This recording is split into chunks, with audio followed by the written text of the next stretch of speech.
to lean that way. Yeah, maybe they get Ursa Bear and they just blink on him and just pop, pop, pop. Who's the off? Is it actually offlane Clock Offlane right Clock, now? I think.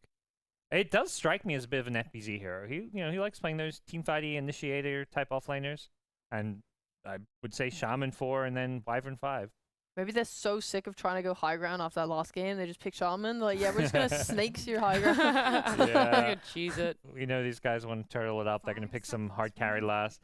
I kind of hope players don't, but now that they've got this Undying Coddle, it does kind of strike me as like a 4 protect 1 death bolt.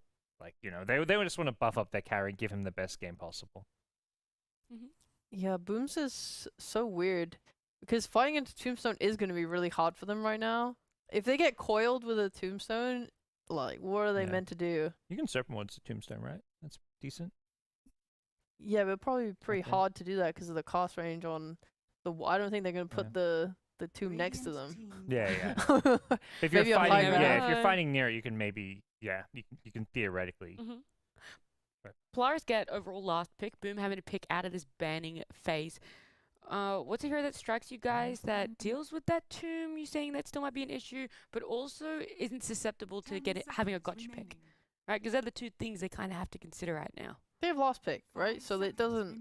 Oh, sorry, Boom do. Boom Sorry, have last pick, yeah. I thought Polaris did. Sorry. So they're good. I think they'll just pick whatever they feel is best for the team. Right. I really miss. my bad. I really miss when they would just pick an Ursa. I would not mind seeing Ursa. It'd be Boom. pretty. Yeah, it'd be kind of hard though because you could get what's the word? Kited really hard by Coddle and stuff potentially. I'm not really sure what angle they're going for with their draft right now. I'll flip my question then because I got the last pick wrong. Yeah. Polaris have to pick out of this banning phase. So who are they picking that won't be gotcha picked? You either need to pick something safe that doesn't get too hard count by anything, or you just pick something that's good for your draft, which is why like Boom banned the Luna, because it's like this death bowl. Like they have Undying Coddle, like a Luna, you can just like barrel down lanes, take Roshan. So, I'm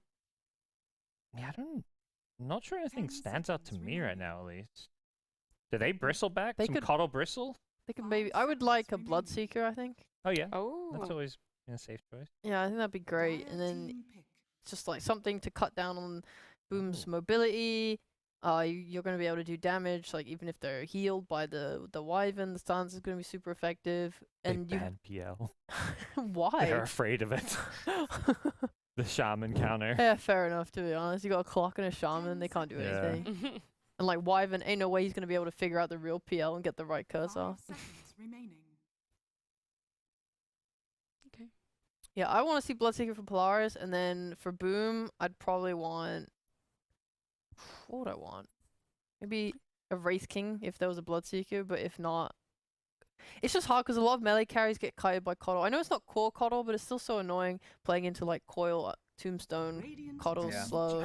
I was gonna say Jug for Boom, but there we go. I guess it's just Jug for Polaris. This is the safe, jack of all trades kind of carries, just solid laners. Like he doesn't like excel in any area. Like he's not the ultimate late game carry. He's not the strongest of all carries when it comes to laning, but he's decent in every area, I feel like. Maybe Boom could pick Faceless Void. That hero's kind of going up in stocks. I like that a lot against Puck and Jug. Yeah. As long as he gets a BKB so he doesn't die to Coil, you can just backtrack off the Omni Slash. It's going to provide like BKB piercing, lockdown versus the spin, all this heroes that are annoying to be caught. The only sad thing is they don't exactly have a lot of chrono damage, but it's fine. I mean, their game plan is just going to be to get this really early Roshan with the snakes. So maybe they just pick something that is a bit faster to try and take advantage of that. I mean, the Ursa you mentioned, Enrage versus Jug seems fine. You can just Enrage if he's getting Omni Slash off. Yeah, or they do just go for this like Wraith King, tank all spells and live.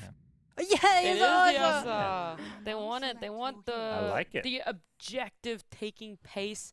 They want to go in and just kind of objective singular. Yeah. Because it takes Roshan, it does not take towers. Yeah. That's what the Shaman's for. Yes. Let's go. They're trying to split it up, try and take more. But we've called in the big guns. We're going to get Mike and John joining us in here for this game number 2. We started with John last time, so now we're going to start with you, Mike. You get all the floor, all the time to talk about these drafts. I mean, I actually like Polaris' draft a bit more this game around, so I feel like there should be a bit more of an even matchup. But judging by the way they kind of got wrecked in game one, I still kind of lean the way of Boom, to be perfectly honest with you. Okay. Yeah, I think Boom might have a bit of a tough time for FBZ in particular. Like, there are ways to work the Shaman and Clockwork lane if you jump to Jug first, but the spin kind of makes it hard for the Clockwork to just run up and harass. So it could lead to some more momentum for Polaris. Having that Puck and Marcy combination with the Dispos is pretty nice as well, but Boom, I mean, they played really good in game one. We'll have to see if Polaris can work themselves against that. We will see that after you guys tell me which team you're leaning towards. Do you think Polaris stand a fighting chance? I'm just most excited to see how we get our first core Clockwork going. Okay. That's hype. Be fun. Yeah? So you're just going to say Boom for that? Clock. I mean, I'm a clock. There's a lot of reasons to say Boom, I think. The biggest of which, Mike predicted them, and they don't call him Mike. That's so true. Mike, 100% success rate prediction, LaPhoenix for nothing. Always. Yes. Am I right? They don't call him Michael That's- Prediction for nothing. Yeah, so. Michael Prediction. That's the nickname we have. And with a shirt like that, yeah. Mike, you're looking sharp, so I trust you. Yeah, all Cast the in. curse, Thank you, cast the sir. curse, everyone. Oh, Cast the, yeah. yeah, cast the Yeah, curse. All right, we're all in very Boom. good. Great. We'll see you guys for game number 3 then. But first, game number 2 is underway with Mike and John. Well, thank you so much, Nat. Jonathan, you heard the panel. They've finally learnt their lessons, right? You never go against Michael, a prediction god, and they've finally gone on my side of things here with Boom Esports, Jonathan. Look, I want to make it very clear. I like Polaris' draft better. I think this is a great team. I think they could pull off a victory here and force it to a game 3. And Boom's draft looks much more experimental this time around, which is what they seem to want to do in these earlier matches before, say, the 3rd game. But again, based off the way they played in game 1, unless these lanes get dominated by Polaris, I still get a little bit concerned about them. Yeah, I mean, going to your point with Polaris' draft, right? Like, you get the Jug versus Clock lane, you've got the spin to counteract all that control and magic damage you have with Clockwork and Shadow Shaman. You have to work your angles here as Tims to get the control off. You have really stable team fight this time around from Polaris. You've got the Kotl combination with... Honestly, Undying is probably the most exciting one with a Kotl, with Chakra spamming out the Decay. Not particularly, you don't tend to prioritize your pause 5 with the mana top-up, but having the Decay spam can be really good, especially against something like the Ursa. You might be able to kite him around. There's a lot of tools for Polaris on the draft, but it also comes down to execution. If you remember our talk with Clairvoyance, right? It's also down to execution. He likes to mention that a lot, and on paper, Polaris has a draft they can execute on really well. We just have to see them meet that potential here, Mike. Yeah. You almost sounded a bit angry about that, Jonathan. Clairvoyance with his, establishing the fact that it is about, how it's done, how it's played. I know you got scolded last week by Clairvoyance, Jonathan, live on stream, so it's a very heartbreaking moment for you. Nah, he knows his stuff. He knows way more than I do, so, we know love that, hearing John. from him. Well, he's Of the course, coach, of Jonathan. course. You'd hope so. Goodness me. Yeah. You don't hear him talking about circles, which is a plus or minus depending on your viewpoint there, Mike. Are there any good circles in this game number 2, Jonathan, that you want to talk about before we get into the laning stage? Somewhat. I guess you have like Blinding Light, Will-O-Wisp, Dream Coil, and Jug Spin. The Beyblades there for Polaris on the side of Boom. You've got the wards and the cogs, right? And I guess Winter's Curse if you want to count that. Still taking a look at those lanes. You are seeing Skem again on that Winter Wyvern with Jackie on the Ursa up against Force on the poor Marcy and Xavius on the Kotling. There's some good combinations you can try here. It is pretty tough for Force. We've seen this before. Melee matchup against Winter Wyvern. She just pops the Arc Burn, burns you down. It's a strength here as well. So the percent burn's already very effective level 1. Already down to half HP for Force. Gonna have to eat through those tangos early. Xavius, this is a pretty Xavius-y hero. We always talk about Polaris and their pause 4. They do love playing greedy. He can just blast the creep wave, secure the range creep at least, and get some farm for his own. But that can lead to a slower time for the actual core in the offlane as well if he has to really go this greedy here. Yeah. I mean, going back to the Wyvern, I do think this Winter Wyvern is just such a strong position 5 in this current meta, and as the levels go up, Skim's going to be even more of a nuisance in this lane. Though mid lane, Yopaj and Lelouch going to be going at it with the Puck versus Void Spirit matchup. For now, Lelouch is ahead in terms of CS, but again, it's a very even matchup between these two. Anything in particular... Oh, hold on a minute. Very cheeky Aether Remnant there by Yopaj, trying to catch out Lelouch mid-waning Rift, but Anything else to keep an eye out here in this mid lane, John? It's a relatively even lane. Puck does have a slight advantage, but Void Spirit can play against it with a good 8 Remnant, as we're seeing Yopaj kind of try to do. And it goes back to the interview as well, right? Like, Mac and Yopaj both actually 1v1 mid against each other before every game. I'm not sure if they did it this time.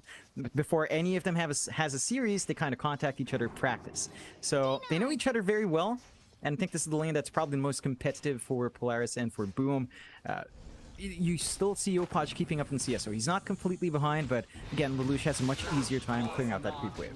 Oh, bot lane. Skem going to be first blooded here as Xavius able to take the kill on the Keeper of the Light. So a very nice start here for Polaris Esports down at the bot lane. And I was just talking about how great Skem was going to do on the Wyvern, John, but turns out he ends up going down. Yeah, you still have to watch your positioning. Still susceptible to that damage that can come through. There are some combinations to play there. And, you know, there is room to kind of be aggressive onto the Wyvern. You don't mind too much. You're giving your Ursa a pretty good lane. Jackie's still farming up. Maybe not as well as Natsumi, behind by a couple of CS. Not the worst thing in the world for the Ursa. And speaking of that Jug up top, FBZ and Tim's, you know, clockwork Shaman lane. There is the Shackles combo. There's the Hex down the line. There's Ether Shock damage. But it can be a bit tough for FBZ. Natsumi, as long as he has the spin, is pretty safe. You've got Sustain on TMV, and every time the Clockwork does want to come in, you have to deal with Decay. It's a strength hero, does not like getting that damage taken away, and can be tough to find an opportunity to play there. He goes for a Shackle on Natsumi, but Tim's, I think, was just trying to make sure he gets out of there, as now TMV trying to get rather aggressive, but is being punished quite heavily here by Tims, who does have a Mango. If he needs to pop it for the Ether Shock, because he is still level 2, so not going to have the level 2 Ether Shock up. Won't bother throwing it out, but you know, even if they have a bad matchup against the Undying, John, it does seem like Boom is still kind of winning out the lane if you consider how well FBZ is farming and how much free harassment they're getting on Natsumi. My God. Ooh. Almost finding the kill, but Natsumi barely surviving. Tim's on the Shaman, though. Just look at the way he zones them out here, John. Yeah, he just runs up. He understands he has really good right click to play with here. Can just make short work of the Jug if TMV can't keep him back. They don't really have stuns here on the side of Polaris as well, so they can't even play like aggressively with spin, and TMV has to be careful. He does. They're going to move in. They'll secure the killers. Now Natsumi, I don't think the spin's going to work in his favor. He does back himself out, and very luckily Tims did not have mana for Shackles. Otherwise that probably would have been a double to go the way of Boom. So a 1-1 so far, but few concerning signs there, John. Like, you choose a +5 Undying, it does kind of mean you want to dominate that safe lane, and well, for now it doesn't feel like they've done so. Not particularly. Natsumi, he's still finding some farm. You know, he hasn't died. At the very least, it's only his +5 falling. But again, you've got that spin. You don't have a stun to set up. It is good for running away from FBZ and Tims, but finding the angle to actually play on top, to play with that decay damage, it's pretty tough for Natsumi. So you're just gonna have to opt to farm, and FBZ can always kind of play with the cogs, already at level 4. By the time he hits level 5 with level 3 battery assault, it gets really scary. TMV has to just keep playing the backline, maybe start to just focus on soul ripping up Natsumi when he can, as Tims has done a fantastic job of zoning. Already has the brown boots up, so he can just keep that chase. Force. He's getting slowed down quite a lot here, Jackie. Trying to move in, but the rebound is out from our Marcy, so Force going to be just fine. You see, they were trying to get a little bit aggressive here on Jackie with the dispose into the Illuminate, but just not quite enough damage to do with the Ursa quite yet, and you do start to get a little bit concerned once Jackie hits level 6, because it just doesn't feel like you're actually going to be able to kill him unless you have a +1 kind of rotation move in. Yeah, it's going to be really tough to keep Jackie down, and the one thing for Polaris as well is they have to really watch Rosh. It's not just the Ursa, but of course, Shadow Shaman still does a lot of damage onto the Roshan, so once Tims has 6, they're going to be very comfortable. Yeah, Yopaj, he gets the haste rune, going to try and keep moving in as Lelouch is going to try to fight back, but Yopaj just standing on the staircase, having the high ground, is with the haste rune. He'll just keep going onto Xavius. They should eventually have the keeper. Is Lelouch going to show himself once again? Yopaj, he might go for a bit of a cheeky chase, but Lelouch trying to juke him out, and does kind of do so. We'll walk into the tree line, and that's going to be enough. Lelouch, he will survive through the onslaught. But Yopaj, he will walk away with a kill of his own. He's gonna have to get topped up though, but supports on mid means no bottle refill. And that does leave some of their lanes a bit more exposed. FBZ already at the 5, could try for a kill opportunity if Tims does decide to come back up. Instead, they're kind of opting to just hold mid, get the farm going, get the EXP going. You do want that fast 6 in the Shaman. Skem can just fly away, does spot the stacks, and that will force Xavius and Lelouch to get to work on it. They don't want to kind of give that away onto Skem. Oh, Lelouch, he's taking a lot of damage from those stacks. He's going to be somewhat cautious. Skem is at least going to be able to just soak all the XP away as well. You don't really get any gold out of this if you're Skem, but a bit of XP to go his way as well, top lane FBZ now. He chased down a little bit here by this jug, but just pops the battery assault, and Natsumi understands he cannot keep fighting FBZ. Not without the Omni Slash up, he will be forced to back off, and well, so far the pulse 3 clock kind of working out here, Johnny. FBZ's having a very free lane. Yeah, it's just left alone. He knows there's no kill threat because there's no stun fall through. Tims, he's so good at setting up here on this Shaman. Just finds the easiest keeper of the light kill in his life, and well, now Boom, with the siege creep up, they are going to chip away at the mid tier 1. Yeah, then it's a big lane for them to shut down. Lelouch can't really deal with it all too well. He's creep cutting right now to drag the wave back, but leaves him a bit vulnerable. Yeah, he gets held down for a moment. He does have Dream Coil available, and we'll try to orb the other way, though Lelouch actually does commit to it. Tims unable to get in range for the Hex or the Shackles. The race is on for that 8-minute power rune. No Astral Step charges, though an Aether Remnant gonna hold down the puck, but he does manage to pick up the rune. It's now Cold Embrace, Skem. A bit of danger here on the Wyvern. Yopaj gonna get himself out as Skem will try to do the same, but eventually will drop. So Polaris not only able to get the Illusion Rune, but do find themselves a very nice kill there onto Skem. You see what Boom does. They see that commitment onto the mid. They have Tims leave the lane, head back top, try to look for the jug while he's vulnerable. And you already have Natsumi kind of jungling. You've got the level 6 ready in FBZ, so you've got the hook shot ready to kind of just jump across the map and get aggressive there. And the bot lane, you can still solo as Jackie. Like, without the Kotl around, there's no combination for the Marcy to play with. You don't want to get into prolonged fight up against the Ursa melee matchup. Fury Swipes just wins the day. So you kind of just let Jackie farm, keep looking for the aggression on Boom's end. Polaris, I mean, it's still a rather even game, 3-2, less than 1k lead, still riding on Polaris's end. Down to Natsumi getting a little bit more room in that jungle to farm up, and he is doing a great job in kind of building up in that lane.